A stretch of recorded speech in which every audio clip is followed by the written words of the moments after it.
the Money Paradigm last time, you are welcome for free. You will be a host. Come and entertain everyone. Yes. Share your experiences. And we also have room for vendors. We have some new vendors from yesterday. If you're insurance business, accounting business, anybody that can service our members, we have over 400 members. Come there. You want to showcase your business, have a table. Make sure you have the table skirts and a whole bunch of what do you call it? Paraphernalia, business brochures and all that. Bring it in and solicit your business there. Okay, you are welcome. Also, if you have if vendors have like samples of their food, dishes, or sauces, come out too. So we're taking registrations for that. So registration, contact Montana at 216-815-7300 if you want to register as a vendor for the Money Paradigm event. Okay. Very good. And what else we got going on? We do have some of our members that have activities that's going on right now, and we got to showcase them. Okay. Sometime.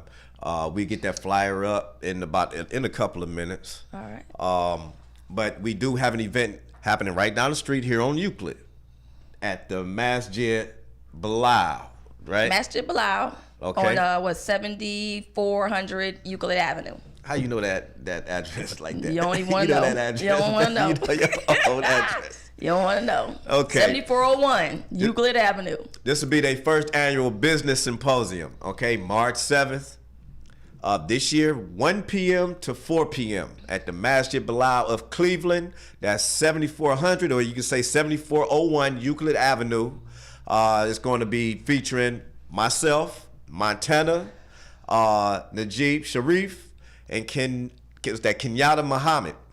And those are thriving business owners right here in Cleveland. Going to have a lot of information for you. It's free, okay? It's free. Come in and fellowship, network, and learn a little bit of information on how to start your business. Yes. Also, I want to send a shout out to Miss India Gardner. Woo woo! Send a shout out to her. She had her first event since she's graduated from Block.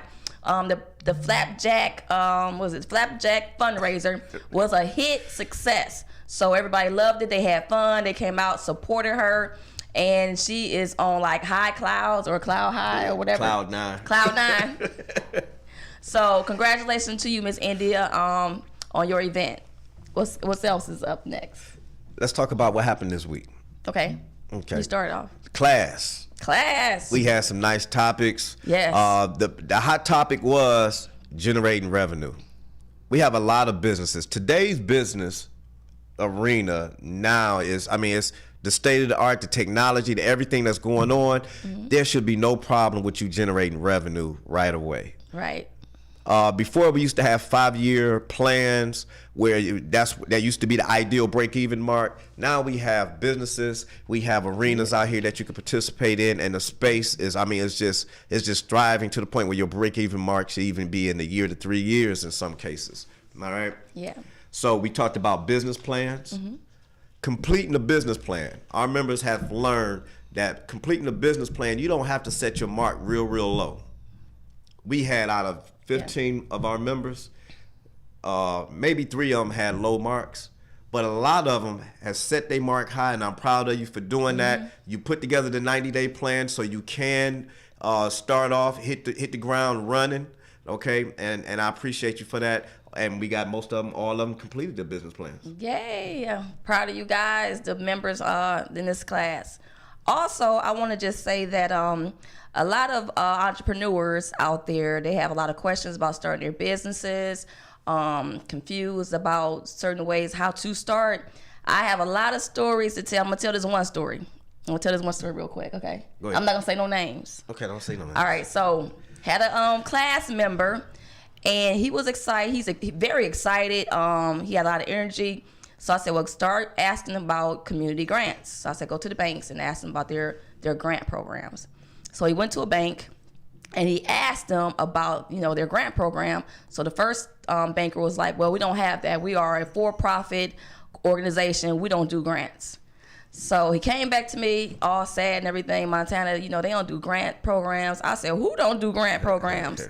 So he told me the bank, and then I Googled them and looked them up. And they have a step-by-step grant they offer grants at that particular bank that they said that he couldn't get a grant at. And I said, you need to go back up there and ask him about this grant program. And it's their grant. So he went back up there to another bank. And the banker came and told him, like, we don't do grants. We don't do grants. So he was frustrated, came back, said, hey, the bank said they don't do grants. I said, did you show them on their website that they have a grant that you can fill out as an application and to send it in? And he said, well, no, I didn't do that. But, you know, I think they give me the runaround. I think they don't want to give, you know, help in the community, things like that. And I said, just don't give up. You gotta approach them with their stuff, because a lot of bankers don't know that they have these programs. And you got to probably go to the higher ups to say, hey, look, this is what you guys have. Like, show them your phone, Google it. You have a grant program right here. Now they can go to the person that's offering a grant at their bank and give you that information. Because all banks have to help in the community. You bankers out there, woo woo, give you a woo woo out there. So he's very motivated. So he's still going to try. Ask about their grant program, but you can fill it out online. You can just go onto their website, pull up their grant, and just, you know, fill it out online or print it out and turn it back into them. Mm-hmm.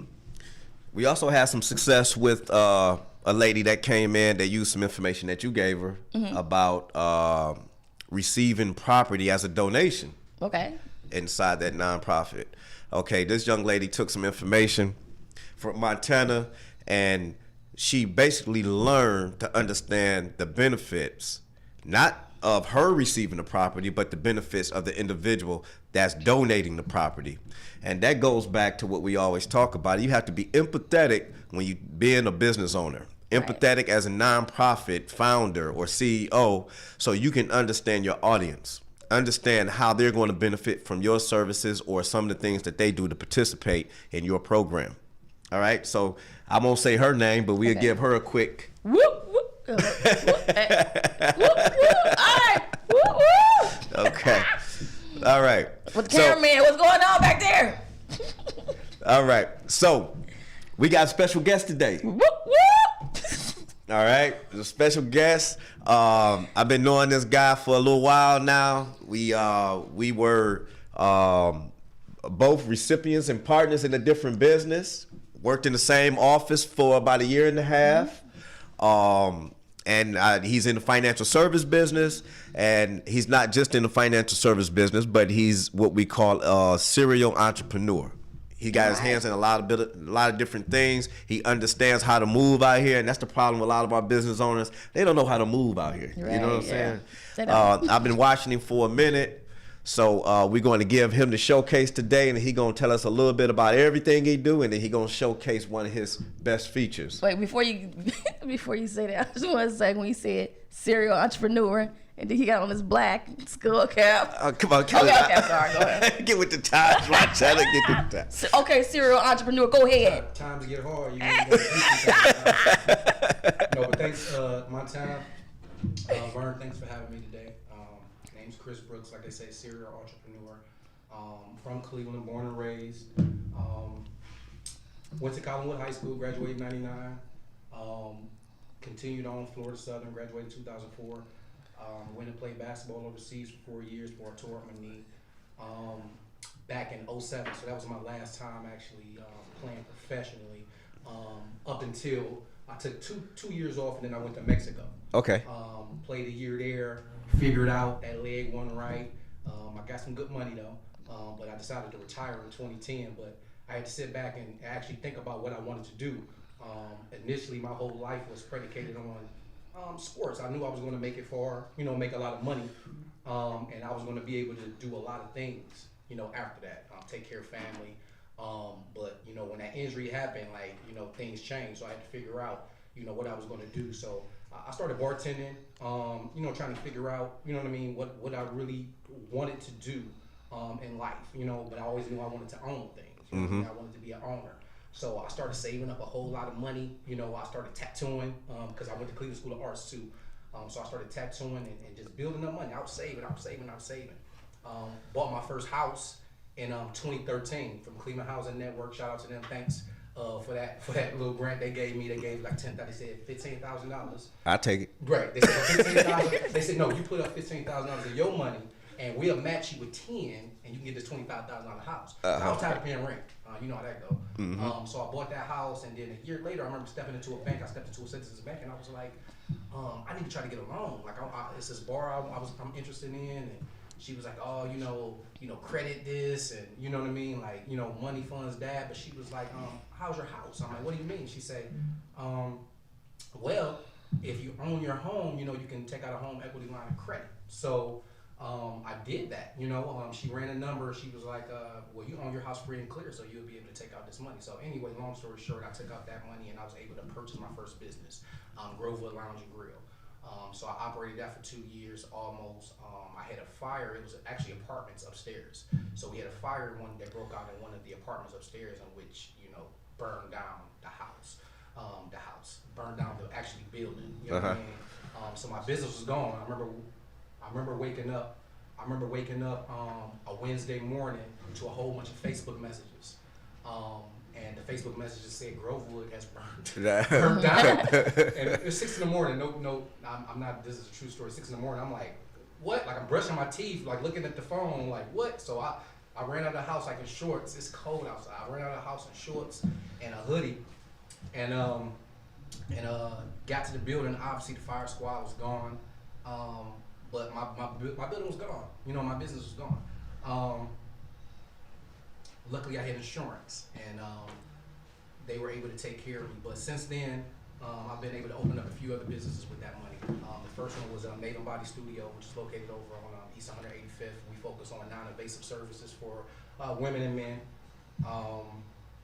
If you're familiar, if you heard the commercials like cool sculpting and wood therapy and stuff like that, like just think of those terms, you know, those phrases and stuff. That's some of the things that we actually do over there. Comfort and Hearts Home Healthcare, in which we send aids out to people's homes, in-home house care. We'll be doing actual group homes and everything like that coming up pretty soon. Was able, through Montana and going through the programs, to actually start a nonprofit. That's how I met Montana. Woo woo. All right. Was able to start a nonprofit, and that nonprofit wing is really going to be the portion that actually handles the group homes.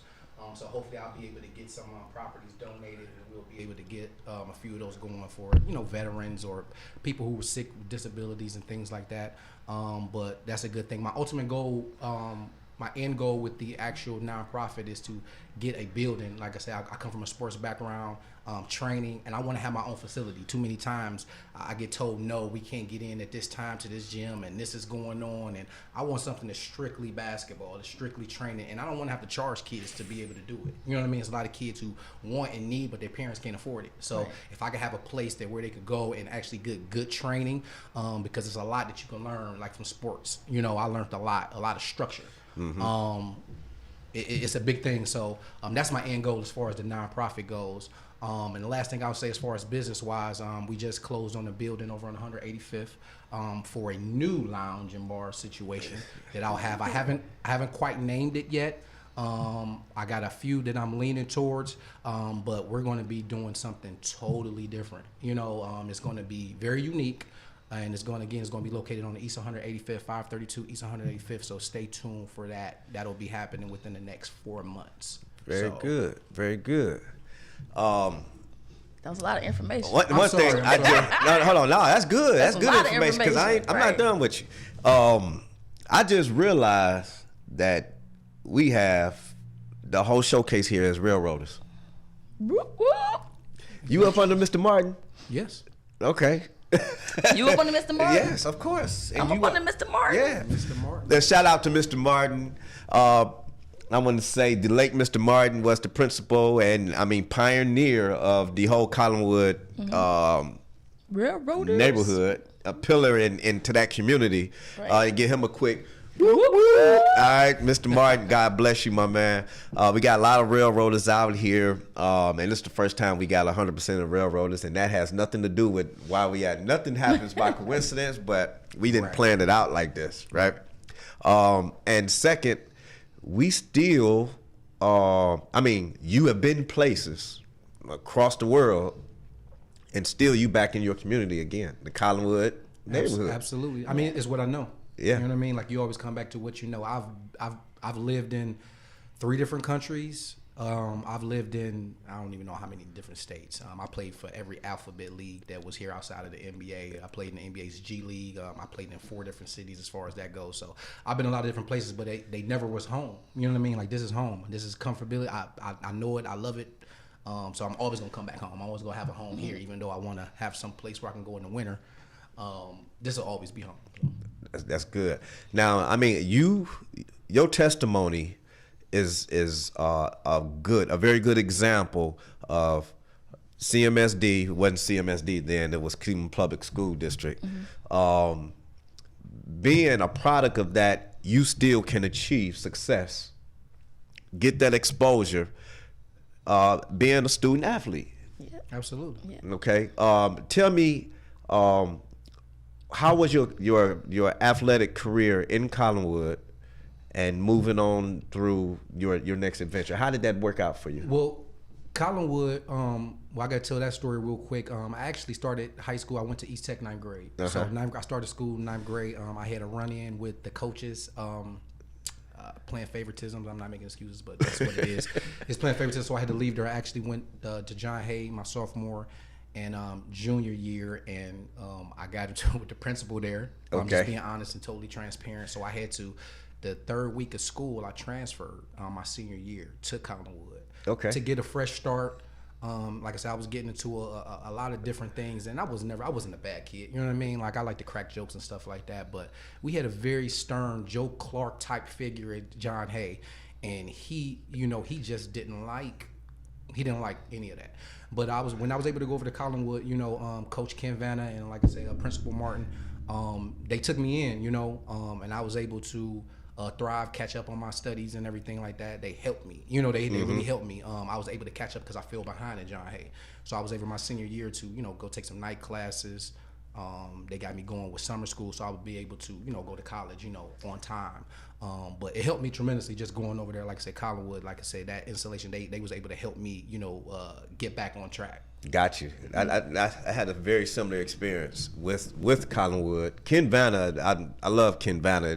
He was my gym teacher at Spellacy, and he wound up being the gym teacher at Collinwood. Right. And he's been very, very motivational when it comes down to being athletic. Right. Because he didn't just talk to basketball players. Right. He talked to everyone. Montana was also an athlete at Collinwood. No, I wasn't. Yeah, you was a cheerleader. Yeah. You still had to jump. But But we all had our struggles. But it's good to have those coaches and those authority figures that would always snap you right back in place. It's good to have someone that understands what your problem is, because sometimes you get people to write off your problems and just say you just no good. Right. And being an athlete, and this is what I learned because I got my first financial planning job because of being an athlete. When you're an athlete, student athlete, it's like the first time you learn about success, because it adds resistance. Okay, it adds resistance to you while you're in school and you're trying to achieve the academic level, but it adds resistance mentally and physically, and you have to achieve to accomplish both. Right. So that plays a big part, and people, I think the world knows that when you're going into industries like ours. Okay, so that's good. Tell us more about this home health care. So Comfort and Hearts Home Health Care, like I said, we provide in-home care for people with disabilities, sick.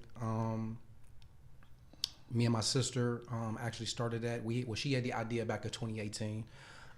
She always wanted to do a business with me, and she was a little jealous that I was doing business with a lot of other people. You know what I mean? So she brought it. We sat down one day, and she was like, I really want to do this. So I looked at the bank account and was like, all right, how much is it going to cost? And we figured it out. We come from a home that always took in people. My mother always, every time I came home from college, it was somebody else staying with us. And I'm like, Jesus Christ, like, who is this? Like, where'd you get them from? But like, that was just like, who my family was. You know what I mean? That's who my mom is. She likes to take people in and make them family. You know what I mean? So we had a lot of people who actually wasn't family, who actually stayed. So anyway, it was always in us. But like I said, we started this in 2018. At the end of 2019, we had to make a transition. I didn't like that the company wasn't scaling fast enough. So I had to actually partner with another couple companies, Cleveland Care and XO, located over on Broadway in Maple Heights. I had to partner with them and have them take over basically like the operation side wing, because they had 2 feet in the business and they were running. One thing I found out about business, and I knew this going in, but you can't run a business part-time. You know what I mean? Like if this is your business, this is your baby, you need to be there. And everybody wasn't in a place to be able to push the business. So at the end of 2019, like I said, I looked at all my businesses and everything that I was doing, and I figured out that I needed to, make some changes. And that was one of the changes I decided to make, was to take Comfort and Hearts and partner with a couple other home healthcare agencies that was actually in the business running and thriving. Okay. So we were able last week, 2 weeks ago, to lock in our first 24-hour client, and we got a second 24-hour client, which is big money. So that's a good thing. So we are headed in the right direction, and hopefully by September we will be to the point of bringing in, roughly 40 to 50 a month, 50K a month. So. That's good. So let me ask you this: what made you decide to do your nonprofit? Did you go out? I'm gonna be honest. I never had a thought and a notion of doing it until I met you. You know what I mean? Like I always go to, different networking events, and if I go to a grocery store and I see a poster up and it says, business meeting, people are meeting, I'm like, all right, I'm gonna go. Right. So when I seen the sign, I think I stopped into the Multicultural Center on Huff, and they said that they had a business informational or something that was going on, and it was like on the Wednesday, I believe that day was. Right. And I was like, I'll be there. So I came there, and then you were Montana was one of the speakers. And she was talking about nonprofit and everything like that. So I'm like, I'm always about learning and education. So I was like, let me go. And I paid for the class and went, and I liked what I heard, and it kind of directly tied into a lot of the things I was doing anyway. Like I wanted to have a gym of my own. The best way to get one is to have a nonprofit, because I'm going to donate it instead of paying it. You know what I mean? Instead of paying for it. But also, like I say, even with the Comfort and Hearts, it just tied in perfectly. I'm like, I can do my group home portion and make that, the nonprofit side, and tie it in that way, so I can actually get them to donate properties, you know what I mean, as far as that goes. So it directly tied into what I was doing. So I didn't have an initial thought and want to do it, you know what I mean? Okay. But when I heard you speak, and then I went to class, I'm like, it perfectly goes and ties in with, what I was doing currently. Right. Okay. Now with this business, and we talk about the home health care, I mean, it seemed like it's starting to boom a little bit. Okay. Yeah. Do you advise other people to get into the business? I mean, what information would you give to somebody that's looking to being in that industry?